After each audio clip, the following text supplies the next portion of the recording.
大家好，我講嘢唔叻，睇一睇貓先。今日咧好感恩咧，大家因為其實西貢都算唔係市區啦，都好感恩，都仲可以有咁多位地立去一齊見證住我同 Cherry 嘅婚禮。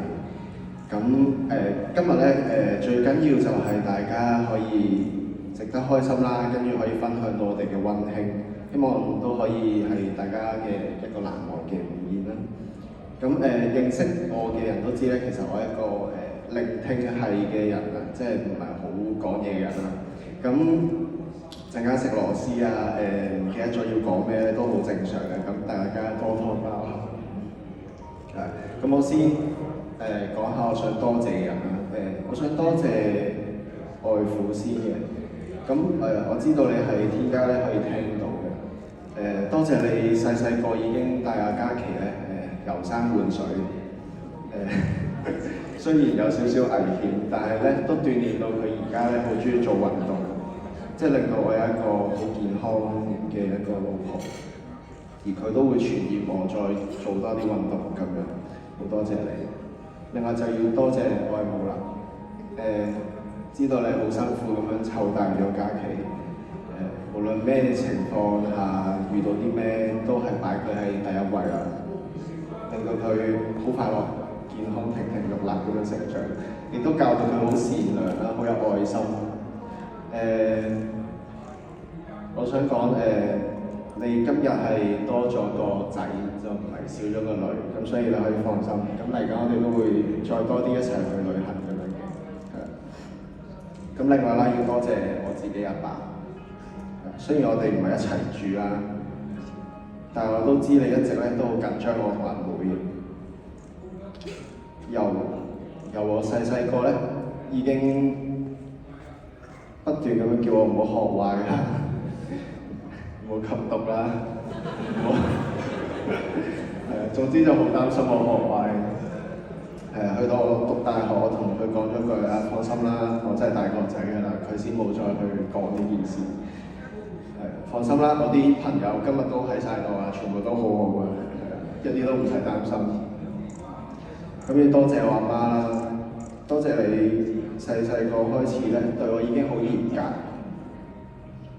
雖然細細個一定係唔中意阿媽咁嚴格嘅，但係大個咗就會覺得其實冇你當初嘅每一棍啦，都唔會有今日咁堅強嘅我咯。另外要多謝阿妹同阿龍。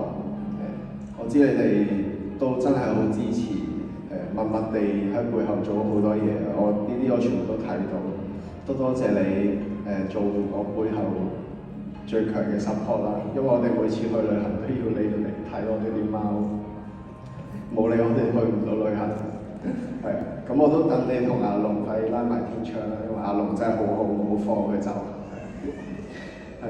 另外就有一班親戚啦，多謝你哋。今日好早起身，100幾公里咁樣飛奔過嚟香港參加我嘅婚禮，好多謝你哋。我哋會多啲翻嚟一齊食宵夜同埋唱 K 㗎。另外到中同啦，中學同學，雖然我哋越嚟越大咧，就好似反而越少見咁樣啦。但係無論邊個結婚咧，都總會見到一兩個熟悉嘅身影嘅。好多謝你哋即係無條件咁樣去出現，去真係好真心咁樣去見證我哋嘅開心。多謝你哋。另外就係 CC 一班朋友啦，今日黃嘉嘉去咗做兄弟啦，所以應該冇咁嘈嘅嗰張台。我哋都一齊經歷咗好多嘢嘅。我嘈緊啦！我哋都一齊經歷咗好多嘢啦，一齊上堂啦，分組做 project， 甚至乎通頂啦，跟住嗰間24房都俾衛生署封埋咁樣。其實冇你哋咧，呢啲經歷真係好難忘嘅，冇你哋我就真係畢唔到業㗎。咁見到你哋一個結婚生仔啦，咁今日終於輪到我啦。咁下個到邊個，咁大家都心裏有數㗎啦。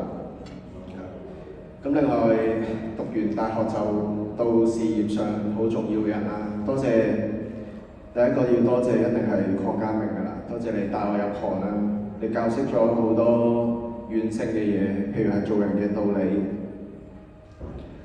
點樣去對待每一個朋友，冇你一定冇今日嘅我。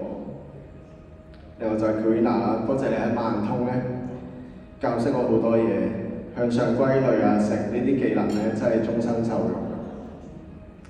之後要多謝去到中銀嘅大佬啦 Pablo， 多謝你今日百忙之中都抽空嚟啊！係啊，中銀嘅行花，大家一陣間有時間可以去望一望喺邊度。係啊，然後就係一班一齊成日開會嘅經理啦，嘉欣、Brandon、阿宇、阿楚、阿信、Kenson。我哋都少則奮鬥咗3-4年，多嘅都一齊開會開咗8至9年啦。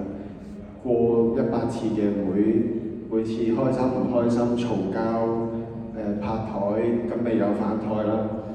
但係呢啲經歷咧，令我哋一早都唔係同事咁簡單㗎。好似 overrun 好多。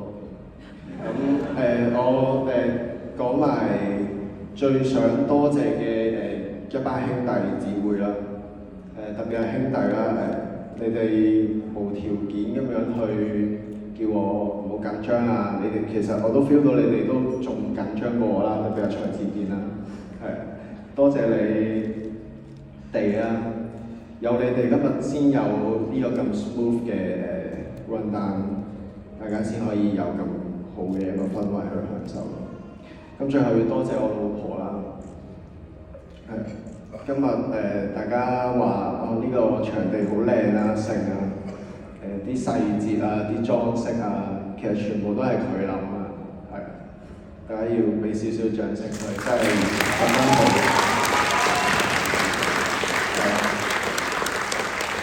即係證明我係冇揀錯老婆嘅，真係揀啱㗎，係啊。結婚真係一個，即搞籌備婚禮係一個好好嘅考驗，我都真係覺得我冇揀錯老婆。咁要多謝你啦，陪我經歷過好多低谷。咁嚟緊我會帶你去好多高山嘅，我會繼續煮大餐俾你食，會洗晒啲碗，鏟晒啲貓嘅黃金，係啊。嚟生餘生就多多指教，我支持你。好，掌聲再俾多次我哋嘅新郎哥，非常高興，點將掌聲俾我哋嘅新娘子 Cherry。首先多謝大家今日嚟臨我同 Cherry 嘅婚禮啦。咁今日坐得喺度嘅都係我最親嘅親人，最好嘅朋友，都係我成長上面好重要嘅人。咁首先我想多謝我媽咪，因為媽咪由細到大都係最錫我嘅。佢永遠都俾最好嘅嘢我，但係媽咪你唔使擔心啦，我而家有身邊我嘅先生陪住我，同埋你多咗個仔啦，我哋可以一齊去旅行，一齊去經歷唔同嘅嘢。媽咪好多謝你，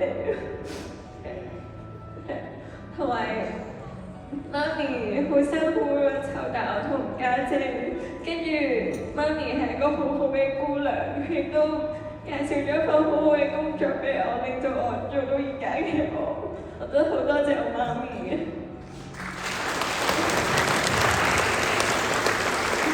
之後我好多謝我家姐，我家姐係我最好嘅朋友，最好嘅閨蜜。永遠有啲咩事我第一時間就會同家姐講，佢永遠都會幫我，佢永遠都唔會話唔幫我，係啦，所以佢成日整蠱